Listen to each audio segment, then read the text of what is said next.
안녕하세요. 저는 평범한 50대 주부입니다.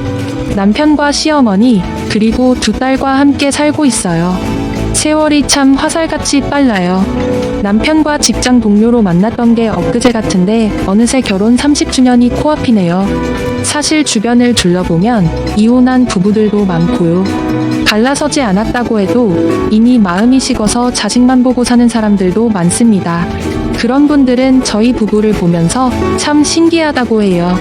어쩜 그렇게 아직까지 사이가 좋냐면서요. 더군다나 아픈 시어머니까지 모시고 살면서 말이죠. 제 속사정을 모르는 친구들은 대단하다면서 저를 죽여 세워요. 하지만 전 자식된 도리로서 제 할 일을 하는 것뿐이라고 생각합니다. 더군다나 저희 부부는 시어머니에게 큰 은혜를 입었거든요. 바람 앞에 등불처럼 위태로운 상황에서 몇 년 전 그 일로 기적 같은 인생 역전을 할 수 있었죠. 다들 무슨 일인지 궁금하시겠죠? 지금부터 천천히 얘기해 보겠습니다. 우선 남편의 가정 환경부터 설명해야 할 것 같아요. 남편은 어릴 때 아버지를 여의고 홀어머니 밑에서 자랐는데요. 당시 시어머니는 그 지역에서 이름난 맛집의 사장이었어요. 신문이나 텔레비전에도 억대 매출을 올리는 가게로 자주 소개된 유명한 곳이었죠. 처음 만날 때만 해도 그 사실을 몰랐는데 사귄 지 3년쯤 됐을까요? 슬슬 결혼 생각이 들었는지 자기 집안 얘기를 조금씩 하기 시작하더라고요. 그리고 얼마 안 가 저를 시가 식구들에게 결혼하고 싶은 여자라면서 인사시켰죠. 시가에서 만남을 가졌었는데 집이 어찌나 으리으리하던지 평범한 집에서 자랐던 저는 살짝 기가 죽고 말았어요. 시어머니가 저를 마음에 안 들어 하면 어쩌나 걱정도 들었죠. 다행히 시어머니는 저를 마음에 들어 하셨습니다. 아버지가 교사인 것도 제가 남편과 같은 회사에서 일하고 있던 것도 좋게 보셨던 것 같아요. 식구가 될 테니 어려워 말고 자주자주 놀러와요 하면서 환대해 주셨죠. 의외의 복병은 남편의 하나밖에 없는 형제인 아주버님이었어요. 참나 정군이 이제 겨우 29인데 원 벌써 결혼할 것처럼 그래? 하면서 저를 못마땅한 눈길로 쳐다보더군요. 그 적대적인 시선에 어찌나 당황했는지 몰라요. 그쵸. 오늘은 인사만 드린 거고 결혼은 좀 더 천천히 준비하려고요. 하고 말했어요. 그러자 남편이 바로 끼어들더군요. 난 올해 안에 결혼하고 싶어. 내년이면 30인데 늦어도 한참 늦었지. 언제까지 형이 먼저 결혼하길 기다릴 수는 없잖아. 이러다 나도 혼기 놓쳐서 노총각되면 형이 책임질 거야? 너 아직도 전에 만나던 여자랑 헤어진 게 내 탓이라고 생각하는 거냐? 사실 남편은 저를 만나기 전에 오래 사귀었던 여자가 있었어요. 4년 넘게 만났는데 아주버님이 개혼은 자기가 해야 된다고 묵인통해 결국 차일피일 결혼을 미루다 헤어졌다고 했죠. 남편이 사전에 다 얘기를 해줬기 때문에 알고 있던 사실이었지만 막상 눈앞에서 남편이 그 얘기를 꺼내며 화내는 걸 보니 좀 놀라웠어요. 남편은 원래 좋은 게 좋은 거라면서 뭐든 웃으며 넘기려는 편이었거든요. 회사에서도 별명이 보살이었죠. 그런 남편이 자기 형한테만큼은 거리낌 없이 감정을 표출하더라고요. 형 탓이 아니면 누구 탓인데. 형이 계속 반대해서 결혼 질질 끌다가 결국 엎어진 거 아니야? 억울하면 내가 첫째로 태어나지 그랬냐. 어쨌든 개혼은 장남인 내가 먼저 해야 돼. 당장 만나는 여자도 없으면서 언제까지 기다리라는 건데. 나 진숙이는 절대 못 놓쳐. 진숙이랑 올해 안에 꼭 결혼할 거야. 형제의 팽팽한 싸움에 보다 못한 시어머니가 끼어들었어요. 정진아, 이미 다 얘기했잖아. 정군이 먼저 결혼시키기로. 난 싫다고 했잖아. 얘가 먼저 결혼하면 형인 내가 뭐가 돼. 35이나 먹고도 아직 결혼을 못해서 동생 먼저 보내냐고 다들 손가락질할 텐데. 쪽팔려서 어떻게 얼굴 들고 다니냐고. 아주머님은 마치 아이처럼 때를 쓰듯이 화를 내더군요. 남편보다 6살이나 많다는 게 믿어지지 않을 정도였어요. 더 놀라운 건 시어머니의 반응이었습니다. 그런 아주머님에게 쩔쩔맸더라고요. 결국은 정구나 너희 형이 이렇게까지 얘기하는데 꼭 결혼해야겠니? 형 다음 달에 있을 맞선 결과 보고 다시 얘기하면 어떻겠니? 하면서 은근슬쩍 남편과 저를 압박하더군요. 내가 이럴 줄 알았어. 이번엔 내 편 들어주겠다며.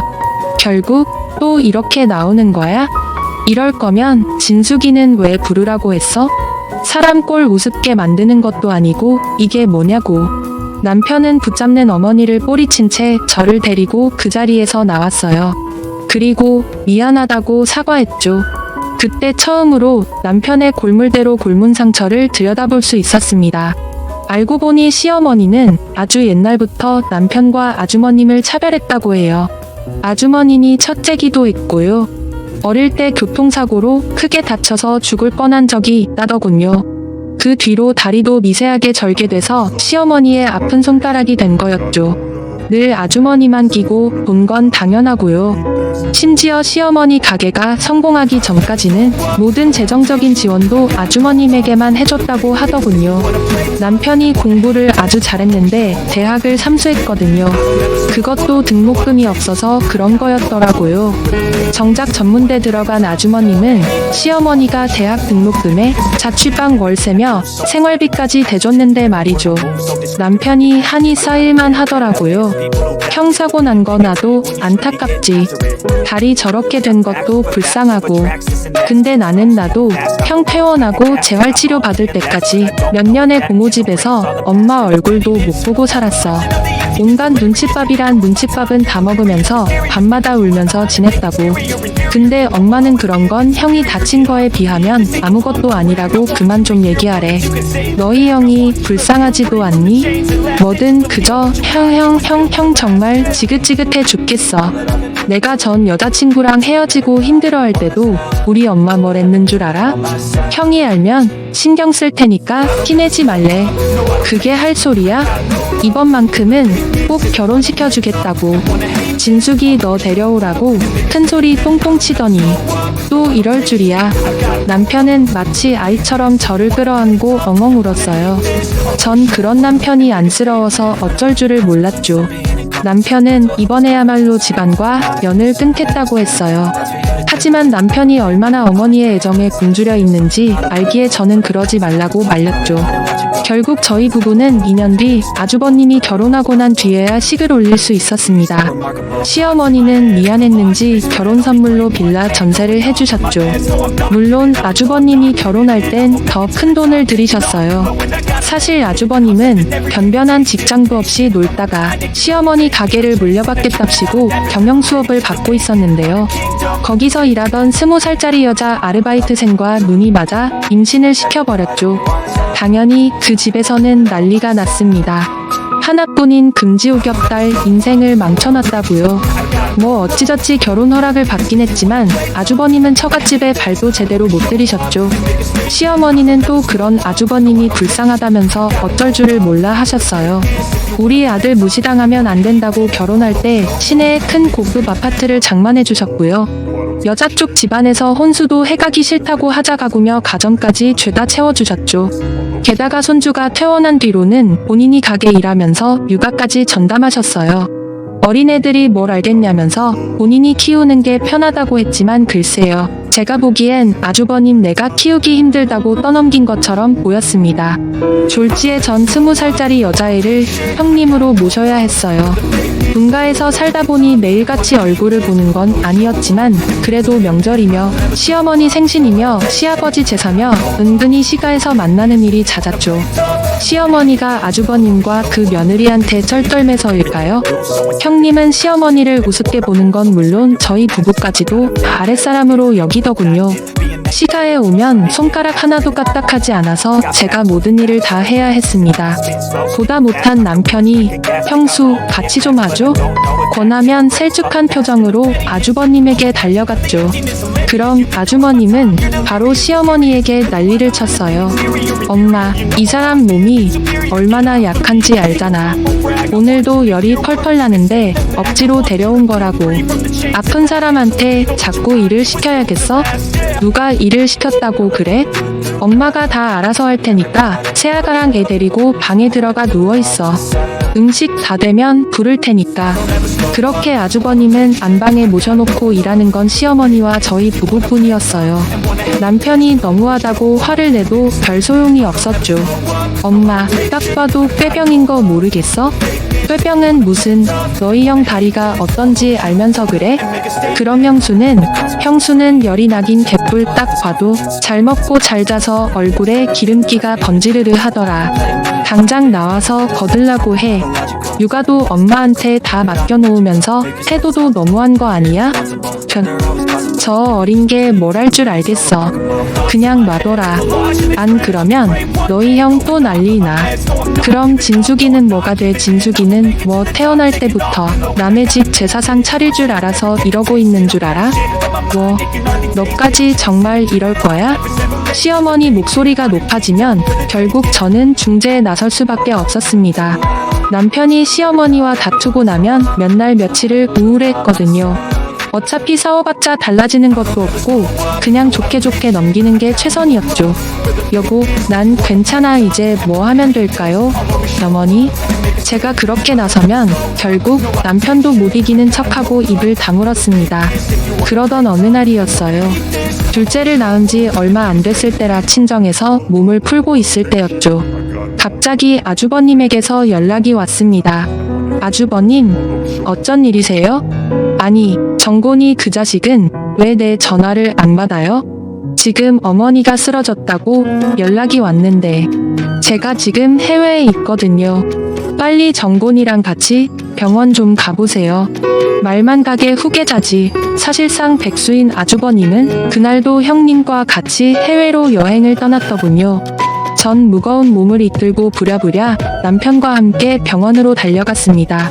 평소 가게 일하랴, 손주 육아하랴 힘들었던 시어머니를 너무 방치한 게 아닌가 싶어서 마음이 무거웠죠.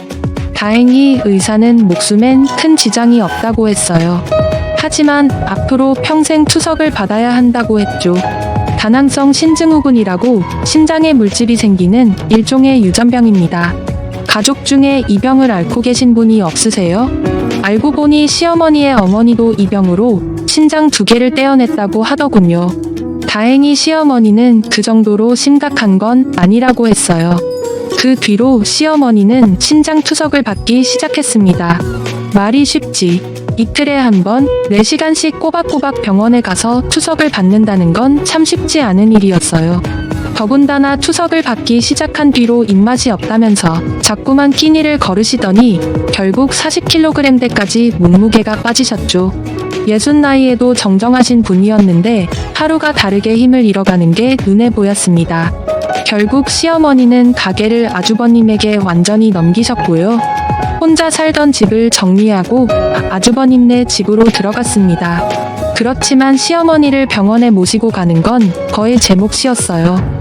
아주버님과 형님은 가게 일 때문에 너무 바쁘다고 했고요. 남편 역시 직장에 묶인 몸이었으니까요. 첫째를 낳은 뒤로 쭉 전업생활을 하고 있던 제가 시어머니를 돌볼 수밖에 없었죠. 한 3년간은 별 불평 없이 쭉 신장 투석을 받으시던 시어머니는 언젠가부터 너무 힘들다고 차라리 죽고 싶다는 말을 하기 시작했습니다. 투석까지는 어떻게 참겠는데 혈관 수술은 너무 아파 이렇게 사느니 그냥 영감 곁으로 가고 싶다 하면서 눈물을 흘리셨죠. 가슴 아팠어요. 어떻게든 신장 이식을 받게 해드리고 싶었지만 공여자를 찾는 게 쉽지 않았습니다. 이미 대기를 걸어둔 사람들이 많았거든요. 과장 좀 더 보태 얘기하자면 시어머니 차례가 오는 것보다 시어머니가 돌아가시는 게 더 빠를 것 같았죠. 남편도 그 사실을 잘 알고 있었어요. 어느 날 술에 잔뜩 취해 들어와선 제게 그러더군요. 엄마 말이야. 내가 신장을 드리면 어떨까? 하고요. 전 올게 왔다고 생각했습니다. 유년 시절의 상처에도 불구하고 남편이 시어머니를 얼마나 사랑하는지 잘 알고 있었거든요. 언젠가 이런 말을 하는 날이 올 거라고 생각했죠. 전 단호하게 반대했습니다. 말도 안 되는 소리 하지 마. 신장 하나 떼고 나면 그때부터 평생 약 먹으면서 관리해줘야 돼. 절대 피곤해지면 안 되니까 힘든 일도 못하고 병원도 매주 가야 한다고.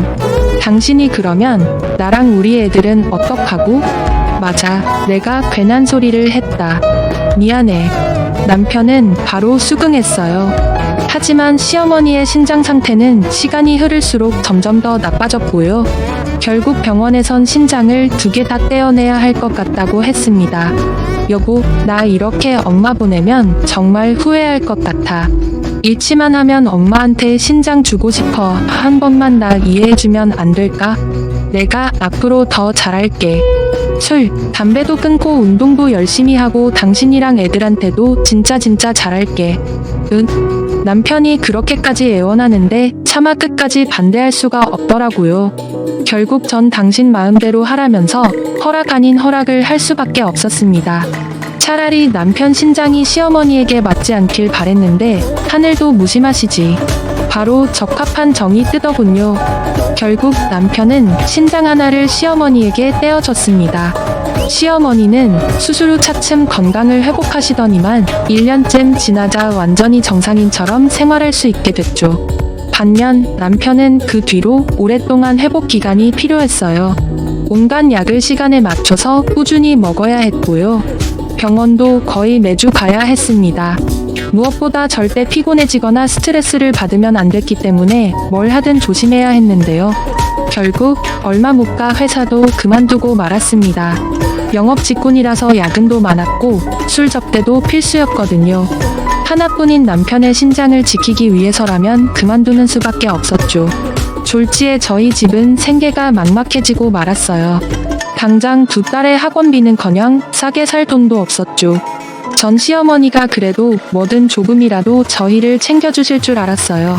속물이라고 하면 할 말 없지만 그동안 아주버님 내가 지원받은 것에 비하면 저희는 받은 게 아무것도 없었으니까요. 하지만 시어머니는 고맙다 한마디만 하고는 입을 싹 씻으시더군요. 참 염치가 없어도 이렇게 없을까 싶었습니다.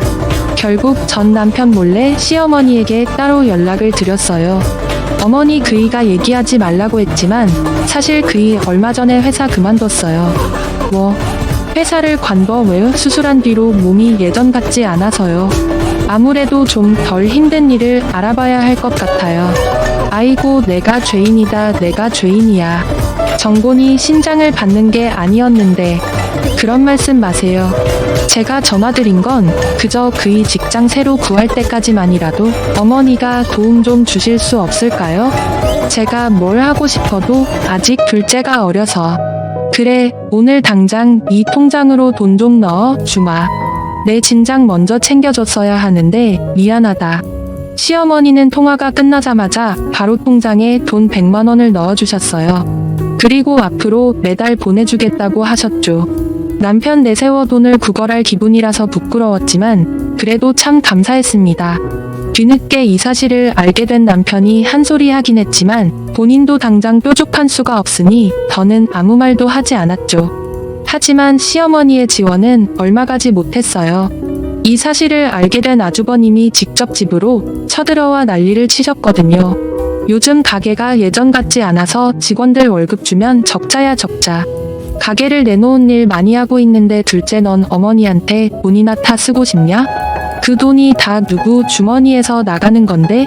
갑작스러운 형의 등장에 어리둥절했던 것도 잠시 남편도 곧 배거리를 하기 시작했어요.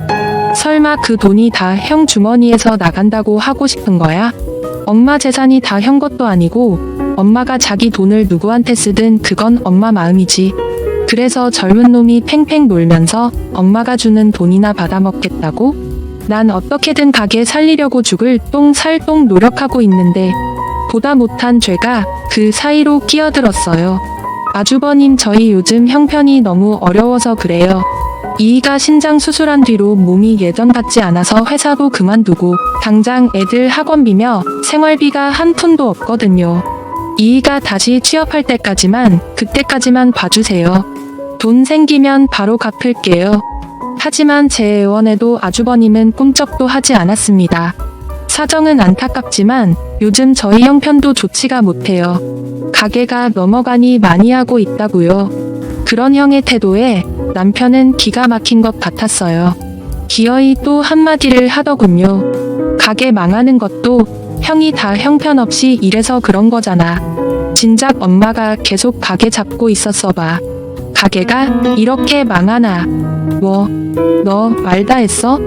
이게 보자 하니까 진짜 형한테 아주 끝간 줄 모르고 텀벼 급기야. 아주버님은 남편에게 주먹을 휘둘렀어요. 신장 이식한 뒤로 부쩍 쇠약해진 남편은 제대로 된 반격도 못하고 맞기만 했죠. 결국 저는 경찰을 부를 수밖에 없었습니다. 집에 있던 시어머니와 형님까지 놀라서 경찰서로 달려왔죠. 아주버님은 시어머니를 보자마자 없는 소리를 내면서 아픈 척을 하더군요. 참 꼴보기 싫었습니다. 전 그래도 시어머니가 저희 편을 들어주실 줄 알았어요. 하지만 여전히 시어머니의 아픈 손가락은 아주버님이었습니다. 아무리 그래도 그렇지 어떻게 동생이 형한테 주먹을 휘둘러. 정진이의 다리도 불편한 애를 낳휴. 이 얼굴에 멍든 것 좀 봐. 동생인 내가 참았어야지. 남편도 설마 시어머니가 그렇게 나올 줄은 몰랐던가 봐요. 상처받은 얼굴로 아무 말도 못하더군요. 보다 못한 제가 어머니, 이 얼굴은 보이지도 않으세요? 아주버님보다 훨씬 많이 다쳤잖아요. 그리고 먼저 주먹을 휘두른 건 아주버님이세요. 그럼 이인은 동생이니까 그냥 맞고만 있으란 말씀이신가요? 하고 화를 냈죠. 그러자 시어머니는 기가 막히다는 듯 저를 노려봤습니다. 아니 얘가 어디서 시애미한테 말대꾸야? 그럼 형이 때리니까 같이 때린 게 잘한 짓이니? 하도 우는 소리 하길래 타다리 돈 보내줬더니만 고마운 줄도 모르고 당분간 연락하지 말거라. 아니 어머니 잠시만요. 시어머니는 제 말을 듣지도 않고 아주버님과 형님을 데리고 떠나버렸어요. 참 황망한 심정이었습니다. 그 뒤로 시어머니는 저희 부부의 연락을 받지도 않으셨어요. 아주버님은 그런 시어머니를 등에 업고 더욱더 집안을 마음대로 주무르기 시작했죠. 망해가던 시어머니 가게도 한마디 상의도 없이 싹 다 정리해버렸고요. 갑자기 중고차 사업을 하겠다면서 회사를 차렸습니다. 시어머니는 거기에 대해서 전폭적인 지원을 아끼지 않으셨죠. 모든 사업 자금을 다 대주셨고요. 사업하려면 기동성이 중요하다는 아주버님의 말에 억소리 날 만큼 비싼 외제차도 한 대 뽑아주셨죠. 정말 기가 막혔어요. 저희 집은 당장 내일 먹을 쌀도 없어서 쩔쩔매고 있는데 말이에요. 정말 너무 서운하더군요. 하지만 전 남편 앞에서 그런 감정을 일절 내색하지 않았어요. 그런 시어머니의 행태에 누구보다 상처받은 건 제가 아니라 남편이었을 테니까요. 묵묵하게 새 직장을 알아보던 남편은 결국 어느 날 제게 그러더군요. 몸 때문에 아무래도 제 취업은 힘들 것 같고 창업을 해야 할 것 같아. 갑자기 무슨 창업? 뭐 생각해둔 게 있어? 나 아는 형이 독서실을 몇 개 운영 중인데 이게 생각보다 돈이 쏠쏠하다고 하더라고. 공감만 대여해주는 거라서 별로 힘쓸 것도 없다 하고. 내가 요 몇 달 이 근방 시장 조사 많이 했는데 한번 해볼만 한 것 같아. 남편이 얼마나 신중한 성격인지 잘 알고 있던 저는 국말 없이 그런 남편의 뜻을 따랐어요. 없는 살림의 빚을 내서 동네에 자그마한 독서실을 하나 차렸죠. 처음엔 장사가 잘 됐어요. 남편 말처럼 청소 외에는 그다지 관리할 것도 없었고요. 저와 남편이 번갈아 가면서 카운터를 보고 야간에는 아르바이트 생활 썼기 때문에 인건비도 그렇게 많이 들지 않았죠. 하지만 어디서 장사가 잘 된다는 소문이 났던 걸까요? 근방에 프리미엄 독서실이 한두 개 더 생기더니만 매출이 반의 반으로 뚝 떨어졌습니다. 처음엔 가격 경쟁으로 어떻게든 우위를 점해보려고 했지만 소용이 없었어요. 어쨌든 손해를 보면서까지 장사를 할 수는 없었으니까요. 결국 남편과 저는 독서실을 정리했습니다. 3년간 그렇게 열심히 일했는데 남은 건 7천만 원의 빚과 시어머니가 해주신 전셋집 하나뿐이더군요. 시어머니와 아주버님네는 이런 사정을 아는지 모르는지 경찰서까지 갔던 날 이후로 전화 한 통 없더니만 갑자기 시아버지 제삿날이 다가오자 저를 찾기 시작하더군요. 와서 도와라 이거였죠. 화가 났지만 남편을 위해서라도 치가와 더는 척을 주고 싶지 않았어요. 며느리 된 도리는 다 해야겠다는 생각이 들었죠. 그래서 전 전날부터 아주버님네로 가서 음식을 만드는 걸 거들었습니다. 늘 그렇듯 형님과 아주버님은 얌체처럼 음식만 집어먹을 뿐 손 하나 까딱 안 터군요. 그것까진 참을 수 있었어요. 그런데 시어머니가 자꾸만 제 남편을 부려먹는 건 도저히 참을 수가 없더라고요.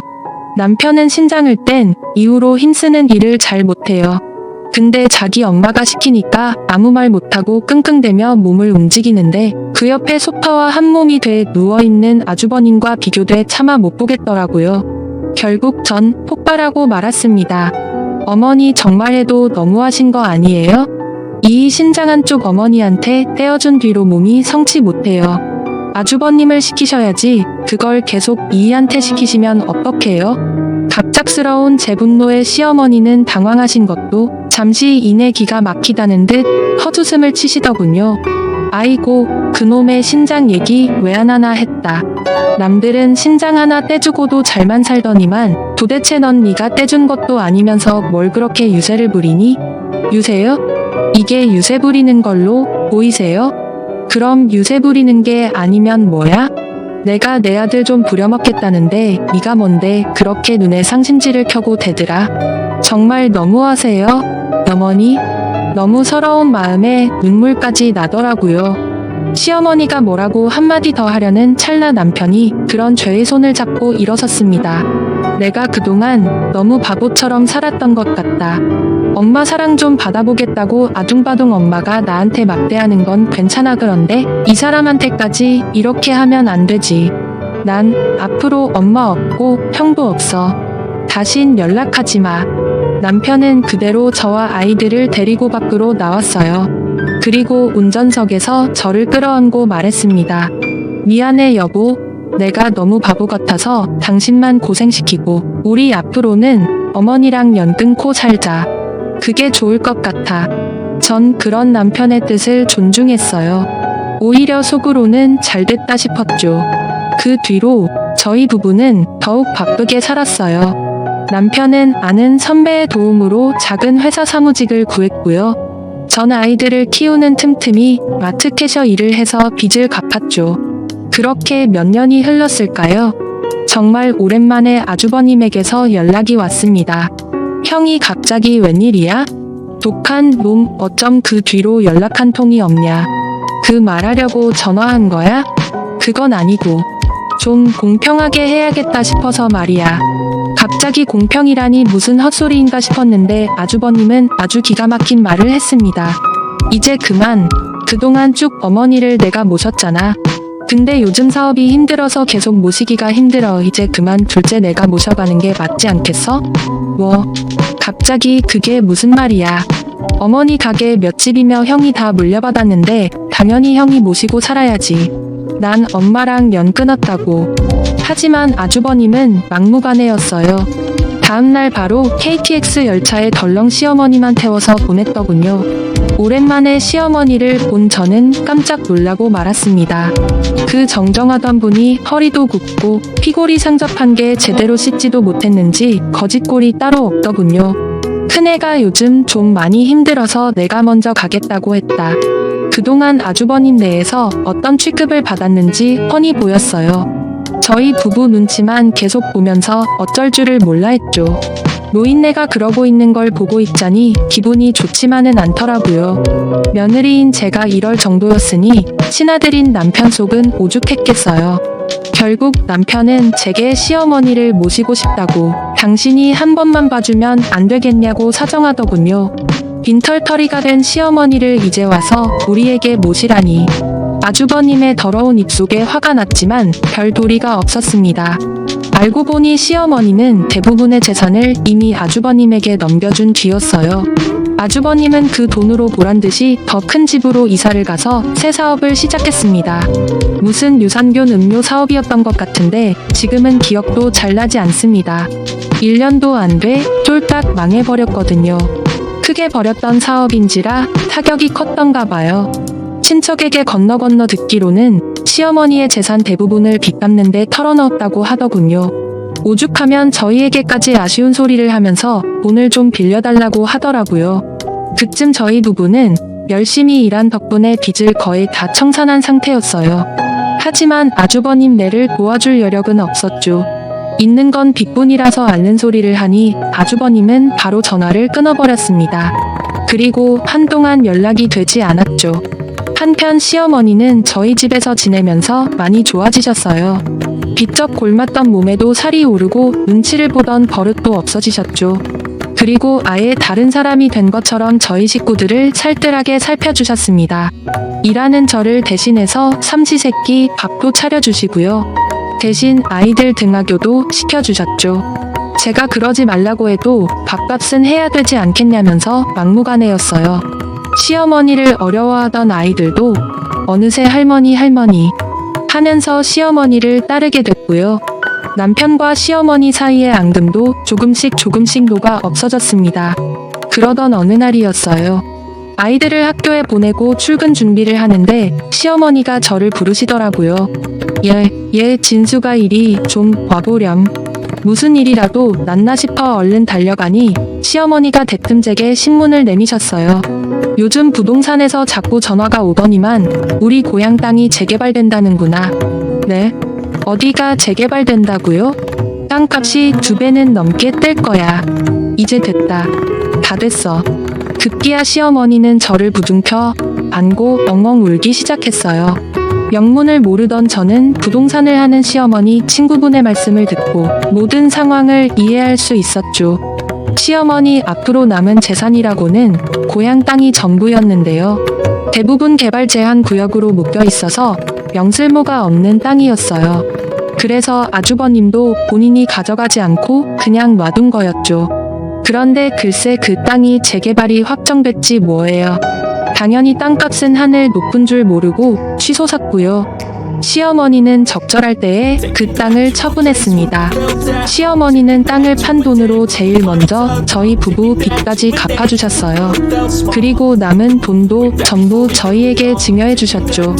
됐다고 한사코 사양해도 그동안 해준 게 없다면서 막무가내셨던지라 받을 수밖에 없었습니다. 혹시라도 탈이 날까 싶어 친척들에게 쉬쉬했는데 그게 어떻게 소문이 났던가 봐요.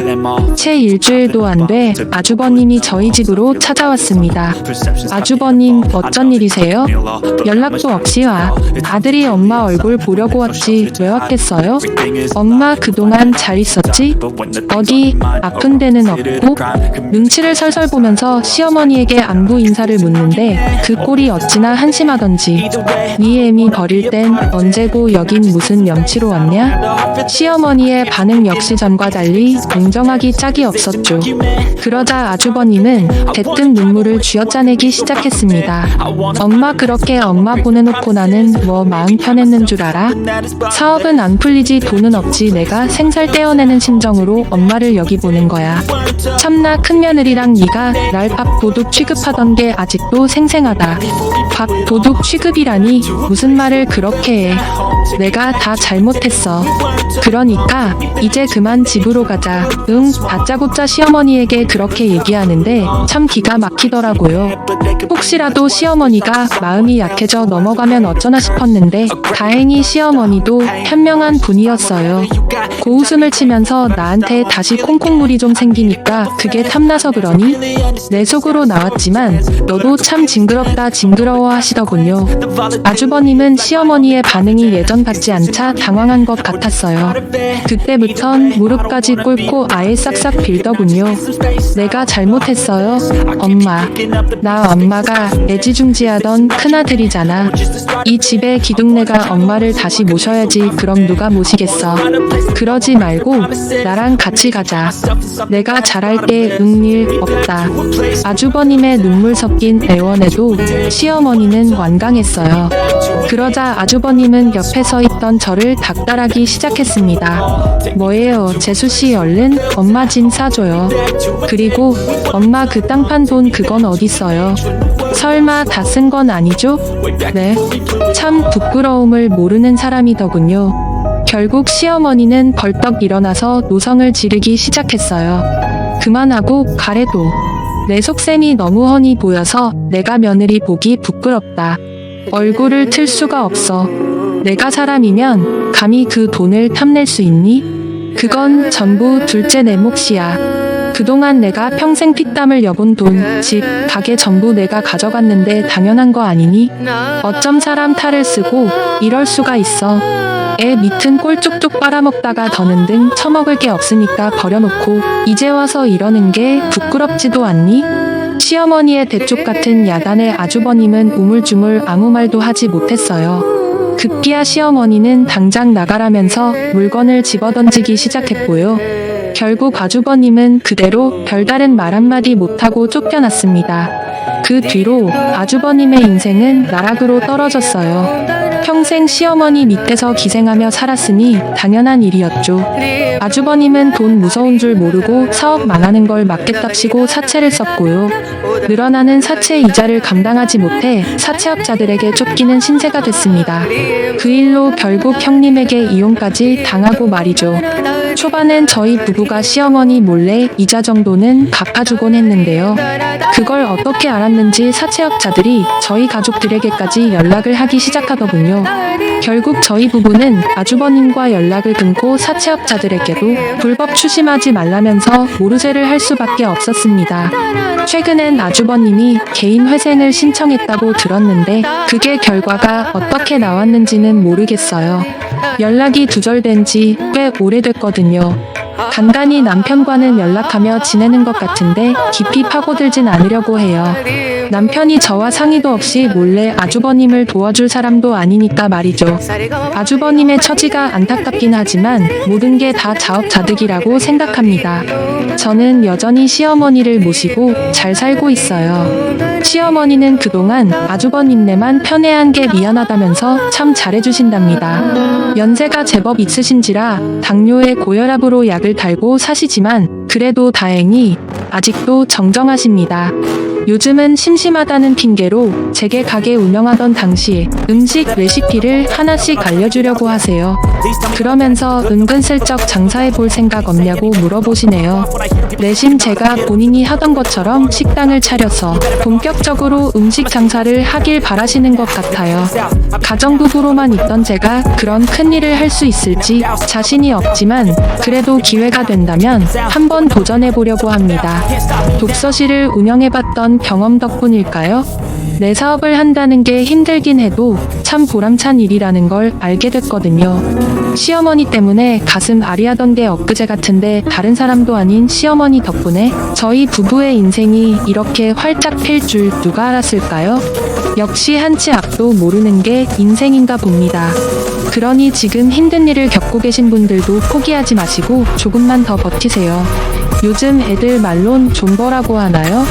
존버는 승리한다잖아요. 긴 얘기 들어주셔서 감사합니다. 모두 행복하세요.